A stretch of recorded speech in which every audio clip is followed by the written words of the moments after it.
Basta sa tayo po ay tumayo.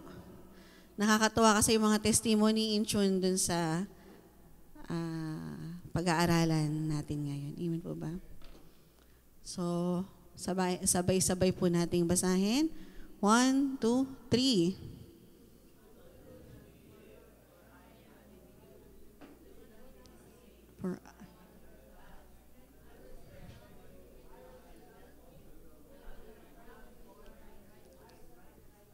Amen. So, isa pa po, basahin po natin ulit na naniniwala tayo. Amen. 1, 2, 3. So, do not fear, for I am with you. Do not be dismayed, for I am your God. I will strengthen you and help you. I will uphold you with my righteous right hand. Amen. So, tayo po ay manalangin. Panginoon, salamat o Diyos sa pagkakataong binigay mo sa amin, O God, na magkatipon-tipon, na mag-aral ng iyong salita, O God. At naniniwala at nananampalataya kami, Panginoon, na ang lahat ng aming maririnig, O God, ay magiging daan upang ang aming pananampalataya ay tumibay, O God, at lumakas, O God, Panginoon. At maniwala kami sa iyong pangako, Panginoon, na kami ay matagumpay pagkat ikaw ay aming kasama, Lord. At Panginoon, itago mo ako sa iyong krus, O God, at ang tanging mensahe lamang na magmumula sa iyo ang matawi sa aking labi, Panginoon. Pagpalain mo ang bawat isa sa pangalan ng Panginoong Yesus. Amen and amen. Malakas na palakpak nga po sa ating Panginoon. Makakaupo na po tayong lahat. Amen. So yun nga, kanina nabanggit ko, napakaganda ng mga patotoo. Nakaka-encourage. So ang mga testimony ay nariyan para mag-encourage sa mga nakakarinig na talagang naranasan, kung sila ay naranasan nila na samahan sila ng Panginoon sa problema, mag-provide ang Panginoon sa kanila during times na nangangailangan sila in the same way. Ganon din ang Panginoon sa atin. Amen po ba? So ang ating pong topic for today ay fear not. Pakisabi nga po, fear not. Huwag kang matakot. Amen. So, ang takot ay normal. Amen po ba? Normal siya. Dahil kung lahat po tayo dito ay walang takot, palagay ko po wala nang natira. Bakit po? Di ba tayo pagtatawid ng karsada, tagot tayong masagasaan. So, ang gagawin natin, tayo ay mag-iingat. Di ba? Dahan-dahan. Kung may maputik ang daan, madulas ang daan, hindi tayo magtatatakbo dahil alam natin na tayo ay mapapahamak. So tayo ay mag-iingat. So fear ay may kabutihan din. Amen po ba? Normal ang fear. Pero kung ang fear ay doon ka na naninirahan, ibig sabihin, nabubuhay ka na sa takot, iyon po ang hindi normal. Amen po ba? And God doesn't want us to live in fear. Ayaw ng Panginoon na mabuhay tayo sa takot. Amen po ba? Ayaw ng Panginoon na mabuhay tayo na ina-anticipate natin na may mangyayaring masama sa atin. Amen po ba? At kaya ang sabi ng Panginoon in Isaiah 41 verse 10, fear not. Sabihin mo nga sa katabi mo, Amen. Tingnan nyo nga yung katabi nyo, nakakatakot ba? Hindi, kasi makikita dyan ang gloria ng Panginoon. Bakit may tumawa? Amen. Sabi niya, makakatakot ba? Sabihin mo, fear not. Amen. So hindi nakakatakot siyang katabi natin. Amen po ba? So sabi nga po niyan, so do not fear, for I am with you. Do not be dismayed, for I am your God. I will strengthen you and help you. I will uphold you with my righteous hand. So, ang kabilin-bilinan ng Panginoon is fear not. Huwag tayong mamuhay sa takot. So, ano po ba yung fear? Ano yung fear? Sa totoo lang, ang fear ay kapatid ng anxiety and depression. At nakakalungkot, napakaraming mga tao na nasa depression, sa anxiety. So, ang anxiety po ay isang type ng fear. Ibig sabihin, yung natatakot na siya na may mangyari. Yung hindi pa nangyayari, takot na siya na baka mangyari, pero hindi pa nangyayari. Yung future, yung darating, yun ang kinatatakutan niya. Amen? Madalas ang mga tao, mga Kristiyano, ganito. Amen po ba? Amen. Daddy, may nagbiblink-blink, masakit. So di ba yung karaniwan, ano ang takot natin sa hinaharap? Pero tanungin mo ngayon kung kumain naman. Meron po bang hindi kumain dito? Meron po bang naputulan ng kuryente ngayon dito? Wala. Amen? So ang kinatatakutan, yung hindi pa nangyayari. Ayun nga, sabi ni ate, advance mag-isip. So yung fear, meron siyang kaibahan sa anxiety. Yung fear, halimbawa po, yung naglalakad ka sa isang pasilyong madilim, kinakabahan ka, pero dire-diretso pa rin ang lakad. Diba? Naglalakad ka, dire-diretso pa rin. Although kinakabahan ka, Lord, samahan mo ko. So that's fear. Diba? Malakad. Yung anxiety, hindi ka na makadaan doon. Pag may kumaluskos, nagtatatakbo ka na. Diba? Pag may gumalaw, nagtatatakbo ka na, akala mo may papatay sa'yo. Akala mo may magnanakaw o may hildupper o may snatcher na nandoon. That is anxiety. Hindi pa nangyayari. At dadating na yung pagkakataon na ayaw mo nang dumaan doon. Dahil sa sobrang takot. So kailangan ang fear, it has to be dealt with. Dapat harapin. And ang anxiety and depression, kailangan din ng healing and deliverance. Amen po ba? So hindi lang physical ang may sakit, hindi lang lagnat, hindi lang po yun ang pinagpe-pray. And I encourage yung mga nakakaranas ng ganito, ng depression, ng fear, ng anxiety. Open si Pastor Lito, sila Pastor Jan. Amen? Pwede kayong makipag-counsel sa kanila, makipag-usap sa kanila, and you can ask for personal prayer. Amen po ba? Amen. So ano daw po ba yung fear? Sabi dyan sa dictionary, it is an unpleasant emotion because of belief that something dangerous, painful, threatening is going to happen. Hindi masayang may takot. Hindi masayang nananatili ka sa takot. Amen po ba? Hindi siya magandang pakiramdam. Di po ba? Sino po ba dito na natakot pagka nandyan na yung bayarin? Hindi siya magandang pakiramdam. Amen po ba? Amen? Kung may dadating na, halimbawa, kamukha ngayon sa Israel, nagkakaroon ng pag-atake, siguro kung nandun tayo, hindi siya magandang pakiramdam. Pag narinig mo yung sirena, hindi magandang pakiramdam. It is unpleasant emotion. It is anticipating something wrong is going to happen. A negative emotional response to an unfavorable situation. So ito nga yung takot, yung para iniintay mo na may mangyaring masama. Ito yung takot. At ito yung ayaw ng Panginoon sa atin. Amen po ba? Amen. So ano daw, dito po sabi ng psychologist, ano yung usual na kinatatakutan ng tao? Yan, yung change, failure, uncertainty, loneliness, rejection, something bad, getting hurt, and being judged. Di ba? Kahit sabihin natin, ang change is very constant. Ang tanging normal lang daw o ang tanging constant sa mundo ay ang pagbabago. Di ba? At ang tao, madalas, ayaw ng pagbabago. Sabi sa NLEX, magiging RFID na lahat. Bakit magiging RFID? Paano yung mga ganito? Paano yung mga ganyan? Di ba? So, ang tao takot sa change.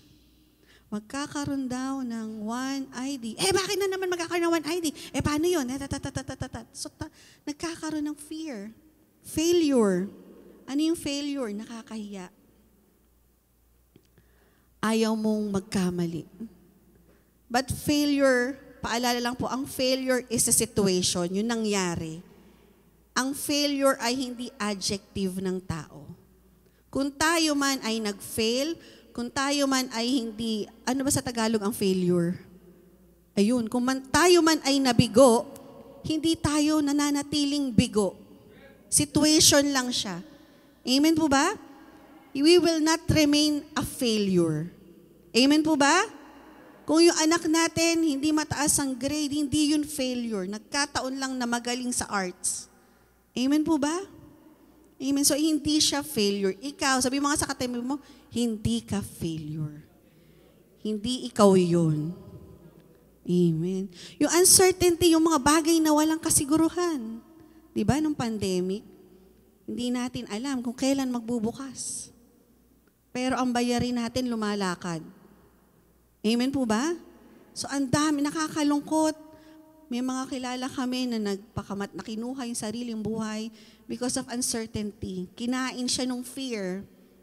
Di ba? Kasi lumalakad yung bayarin, lumalakad yung mga halimbawa, loan, lumalakad ang bill sa Meralco, sa tubig, sa upa, pero hindi nakakapagtrabaho.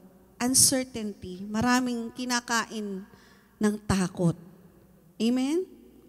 So yung rejection, takot mapahiya, takot masaktan, getting hurt. So ayan yung normal na kinatatakutan. Pero alam po ba natin na ang pinaka nakakatakot, yung pakiramdam na mag-isa. Amen? Sino po ba dito yung mag-isa? Tatagal ka mag-isa. Siguro 1 buwan, 2 buwan. Pero 3 buwan, malulungkot ka na. Yun, sabi ni ate, no man is an island. Even si Adam, di ba? Binigyan siya ng kasama. At sabi ng Panginoon, if you feel alone, ayun yung pinaka nakakatakot mag-isa. Di ba? Pag ikaw may anak ka, sabi pagka yung wala pang anak, naku, mag-anak ka, mahirap walang anak, tatanda ka. Pag wala kang asawa, naku, kawawa ka naman, wala kang kasama pagtanda. Amen? Pero nung may anak, halos bugbugin yung anak. Nung may asawa, lumayas ka dito. Amen? Amen po ba? So pagka daw tayo ay nararamdamang alone, malungkot, nakakatakot. Pero ang sabi pa ng Panginoon, ano sabi ng Panginoon? Next slide. Fear not. Amen? Diba? Kung ikaw ay pakiramdam mo, mag-isa ka na lang, walang tumutulong sa'yo, nakakaawa ka, ikaw na lang, mag-isa ka na lang. Ano sabi ng Panginoon? Fear not. Kung iniwanan ka na lahat ng tao at mag-isa ka na lang, sabi ng Panginoon, fear not. Why? God is with you. Next slide, anak. Amen? Fear not. Because number 1, God is with you. Dahil sabi ng Panginoon, for I am with you. Amen? Amen po ba? Sabihin mo nga, God is with me. Isa pa, God is with me. Amen. Iwanan ka man ng anak mo, iwanan ka man ng asawa mo, ng magulang, ng kaibigan, pero ang Panginoon, never kang iiwan. Amen po ba? Ano ba yung sitwasyon mo ngayon? Mag-isa ka ba?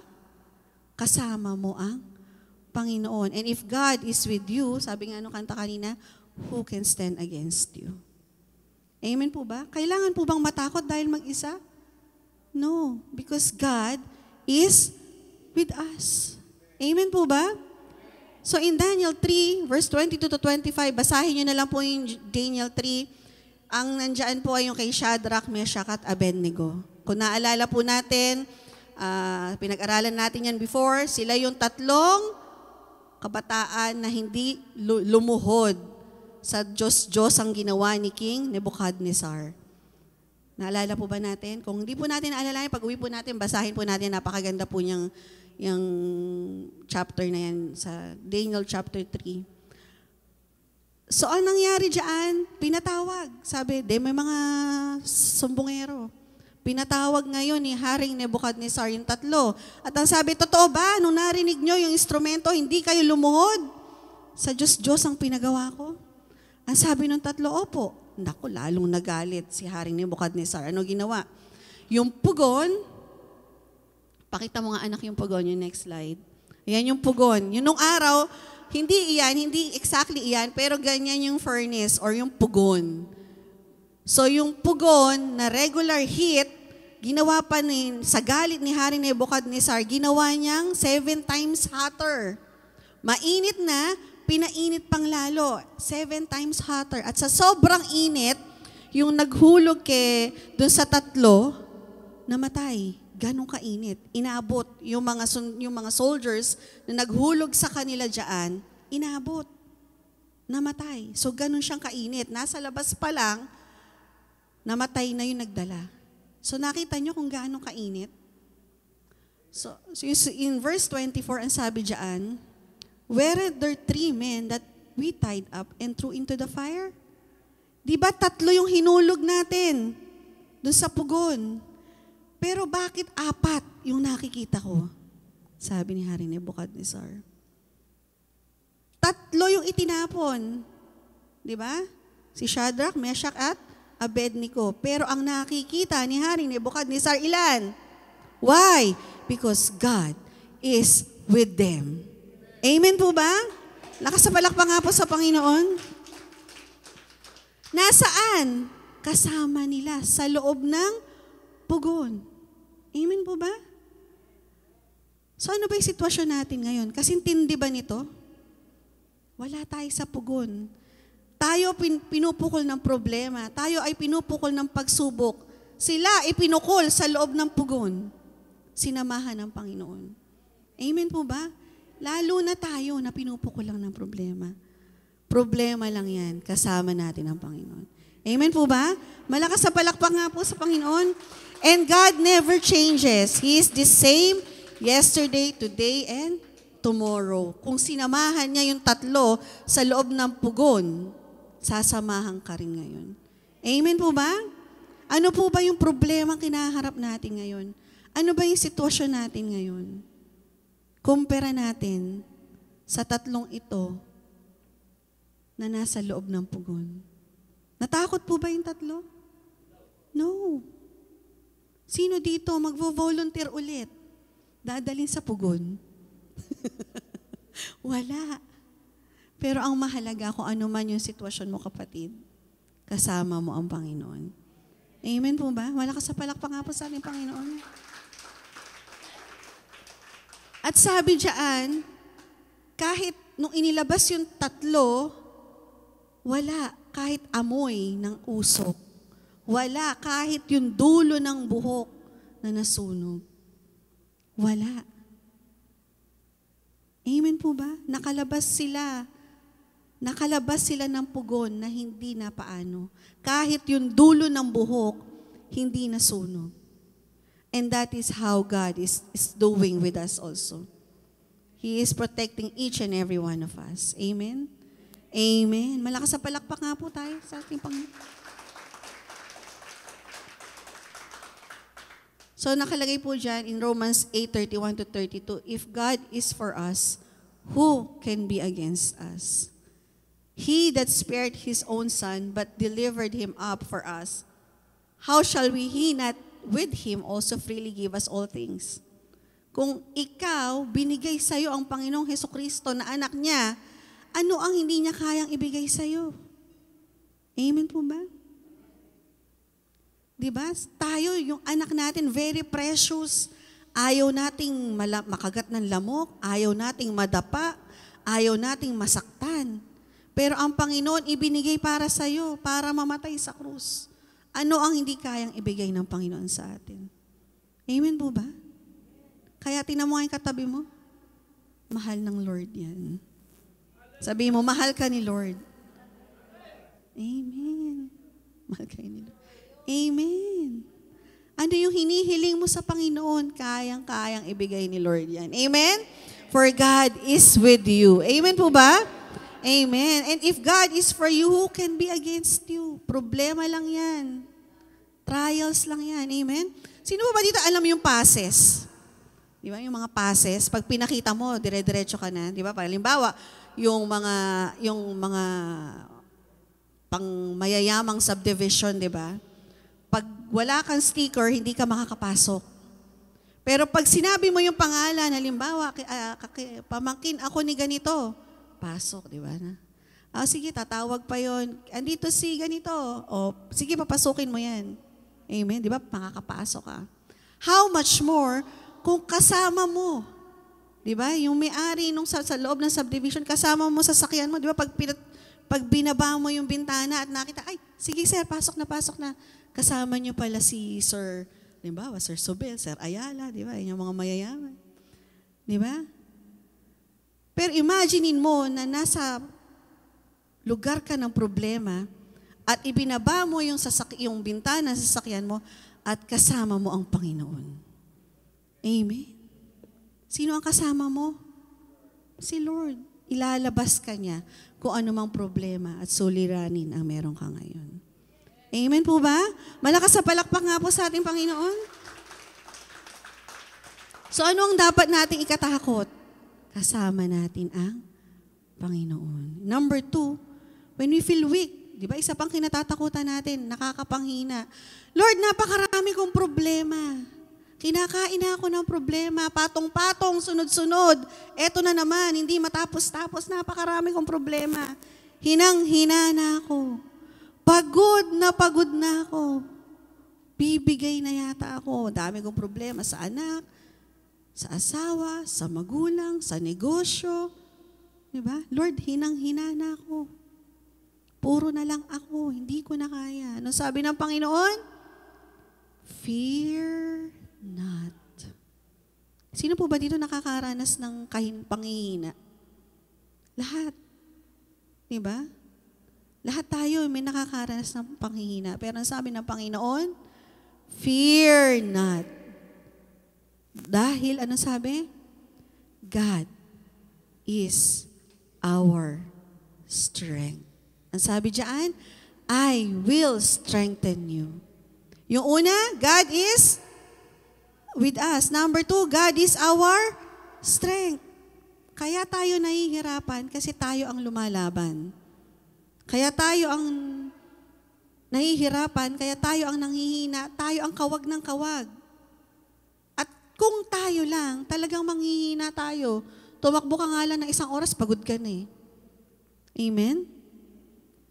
Kasi ang limitasyon, ang kalakasan natin may limitasyon, but God's strength is unlimited. Amen po ba? God's strength is unlimited. Amen? Amen po ba? Parang inaantok na. Yung amen. Malakas na amen nga po. Amen. Amen nga po mga nanghihina. Ay, kang bata ka, nanghina na. Ginigising ko lang po kayo. So, ang sabi ng Panginoon, kung tayo nanghihina, God is our strength. Amen po ba? Amen. So, sabi po dyan sa David and Goliath, 1 Samuel 17, again, basahin lang po natin yan. Dadaanan ko lang po. Goliath was a giant. Parang 3 metro daw. Pinag-uusapan nga namin ni Jan kaninang pagkagising. Sabi ko dyan, gano'ng kalaki ba yung 3 metro? Kasi ang sabi sa Bible is kulang 3 metro. Gano'ng kalaki po ba yung 3 metro? Hanggang saan? Mula? Yan. Sabi, sinusukat ko, sabi, pwede naman pala ka ako makikipag-away si David kay Goliath. Diba? Malaki pa. So kung titingnan natin, si Goliath is a giant. At for 40 days, china-challenge niya yung mga Israelites. 40 days, lalabas siya ng umaga at hapon. O sige ka, lumabas dito yung mga, kung sino yung matapang. 1-on-1 kami. Kung di ka pa naman matakot, umaga-gabi, for 40 days, china-challenge ka, hinahamon ka. Kaya pagka umaga na, nagtatakbuhan na yung mga Israelites. Why? Sino lalaban kay Goliath? Malaki and fully armored. Dambuhala. Di ba? Fully armored. Kaya ano ginagawa? Nagtatakbuhan. Natatakot. Di ba? Sino magvo-volunteer? Kasi dun sa naghahamong si Goliath, sipain ka lang nun, talsik ka na. Di ba? Pero si David, anak ni Jesse, dahil yung siya ay hindi siya pinakabata pero bata. Pinakabata po ba? Bunso. Yung 3 kapatid niya is nandun sa kampo. So pinagdala siya ng pagkain ng ama niya. Nakichismis si David. Ano ba ba't ba sila nagtatakbuhan? Kasi kaya na lalabas si Goliath. Maghahamon na naman. Mahirap na. Baka mamaya ako abutan. Di ba? So anong ginawa ni David? Nag-volunteer siya. Sige ako. Ako ang lalaban. Anong sabi ni King Saul? Next slide, anak. Ang sabi ni King Saul, you are only a young man and he has been a warrior from his youth. Yung lalabanan mo, simula bata, warrior na. Sigurado ka ba? Ang bata-bata mo lang. Sabi siguro ni David, sige po, opo. Ako na nga po. Wala na pong iba. Sabi siguro ni King Saul, sige na nga, bahala ka. Go, and the Lord be with you. Amen? Kasi kilala ni David na ang Diyos niya, mas malaki kay Goliath. Amen po ba? Amen. Malakas sa palakpak nga po sa ating Panginoon. Ang kasama lang ni David ay ang Panginoon. Pero kung kasama mo ang Panginoon, you will not need anything. Amen. Panalo ka na. Sabi mo nga sa katabi mo, panalo ka na. Panalo na ako. Kasi kasama ko ang Panginoon. Amen. Ano ba yung higante sa buhay mo na nagpapahina sa'yo? God will strengthen you. And what happened? Di ba yung sling? Ano po ba ito tayo? Tirador o yung ganun? Yung ganun.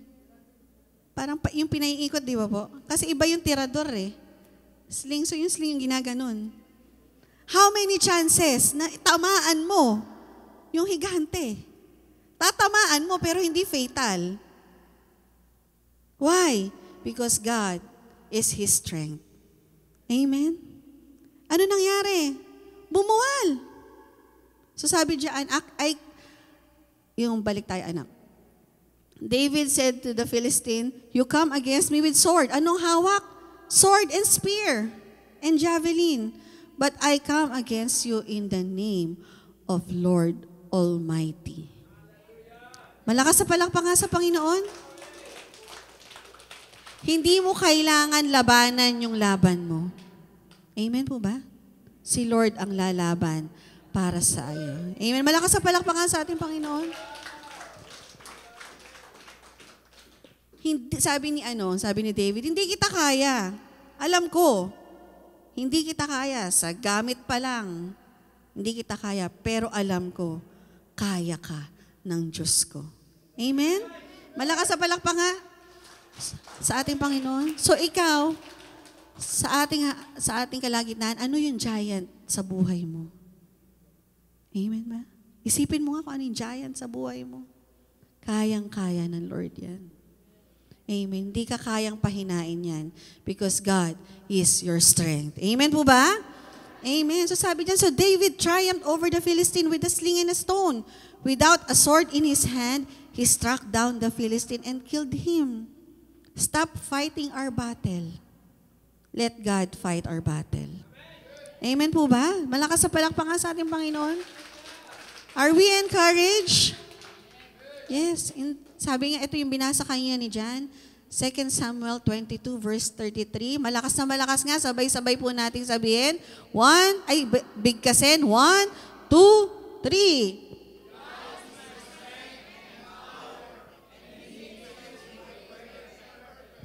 Amen. Kaninong strength ang ating kasama? God. Kaninong power? At ano mangyayari sa atin? Our ways will be perfect. Amen.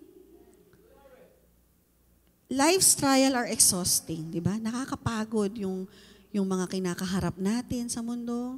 Di ba? Itong nagdaang linggo, mga nagtrabaho, nakakapagod. Huwag nating ubusin ang lakas natin sa mga bagay na hindi natin kayang kontrolin. Sa mga bagay na tumatakot sa atin. Hanap tayo ng solusyon, di ba? Nakakapagod. Pero ibigay natin sa Panginoon and He will make our ways perfect. Amen po ba? Malakas sa palakpak nga po sa Panginoon. Malapit na po ako magtapos. Mga 10 minutes pa naman. 10 to 5 minutes. So isa pa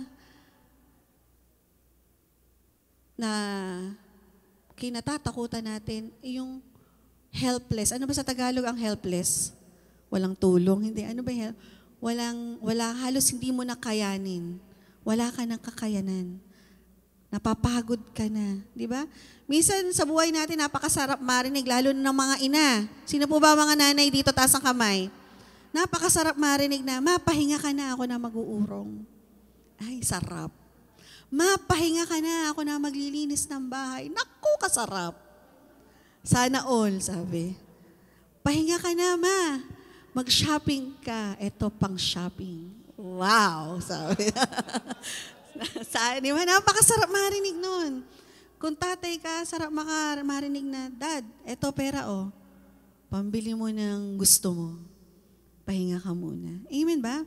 At kung anak ka, napakasarap marinig ng, sige anak, ako na gagawa ng assignment mo. Natawa eh. Di ba? Pag estudyante ka, ako sarap. Ako na bahala. Oo daw sa amin. Di ba? Napakasarap na marinig na may katuwang tayo sa buhay. Di ba? Ako, blessed ako kasi si Jan, napaka-ano niya, napakabait. Pag sinabi ko, Jan, ikaw na mag-urong, yan, nag-uurong. Ikaw na mag-urong, ako na nagluto. Tuwang tayo, di ba? So, dumarating yung panahon na parang ikaw na lang, wala kang masandalan. At iyon ang nakakatakot. Ito yung isang fear ito yung isang sitwasyon na kinatatakutan din. Yung wala ka nang masandalan. Wala ka nang madependehan. Di ba? Nakakatakot. But God says, fear not. Ang bagal ng fear not natin. Napakahinhin. So sabi niya, fear not. Kung walang tutulong sa'yo, iniwan ka na lahat ng tao, iniwan ka na ng kaibigan mo, iniwan ka na ng mga taong sa tingin mo, akala mo siya yung tutulong sa'yo, fear not. Why? God is our help. God is our help. I will help you and uphold you. Amen. So sabi po diyan, huwag kang matakot. Kung wala ka ng katulong, wala ka ng katuwang, ako ang tutulong sa iyo. Amen po ba? Malakas na palakpak nga po sa ating Panginoon. I will help you and uphold you. Sa ibang translation po, yung uphold ay sustain. Siya yung magbibigay sa atin. Amen. Provider.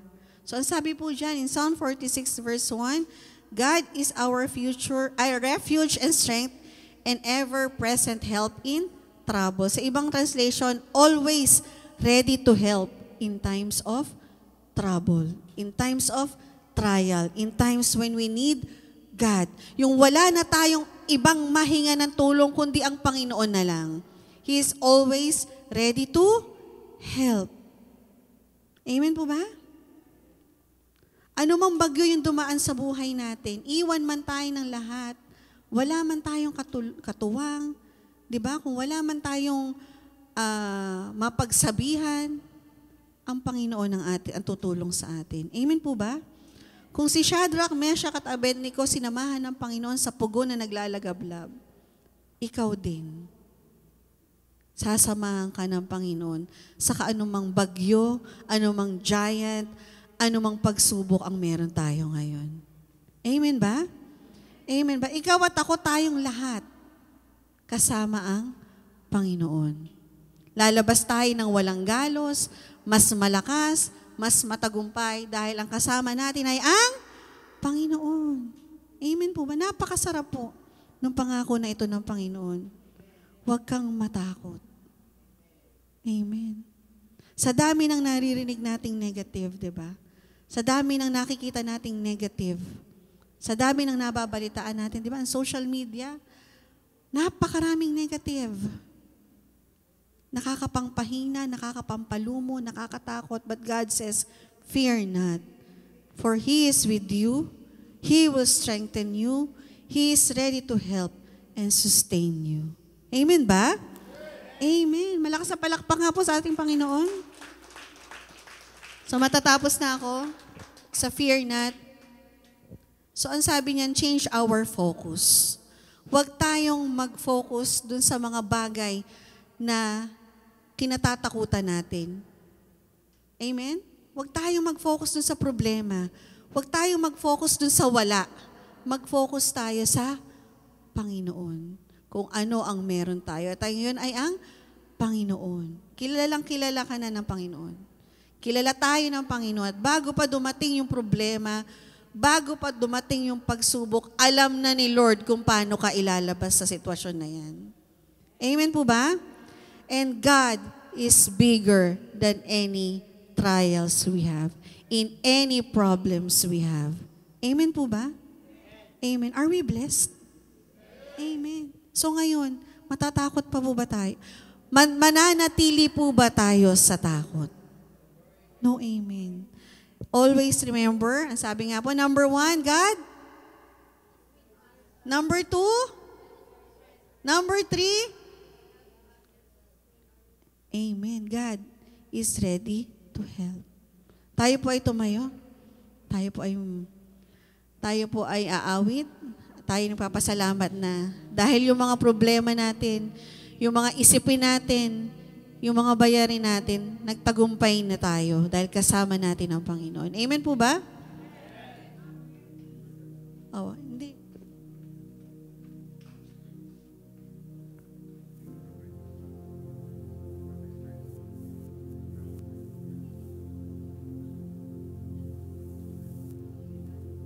Pasensya na po. Amen? So, lalakad tayo na hindi na tayo kayang takutin na kung ano man ang pinagdaraanan natin. Amen po ba?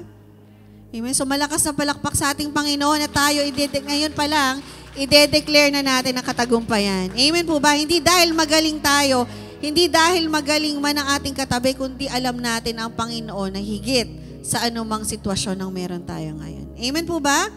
Amen? Malakas na palakpak sa ating Panginoon. Kantahin po natin to kasama ang worship team.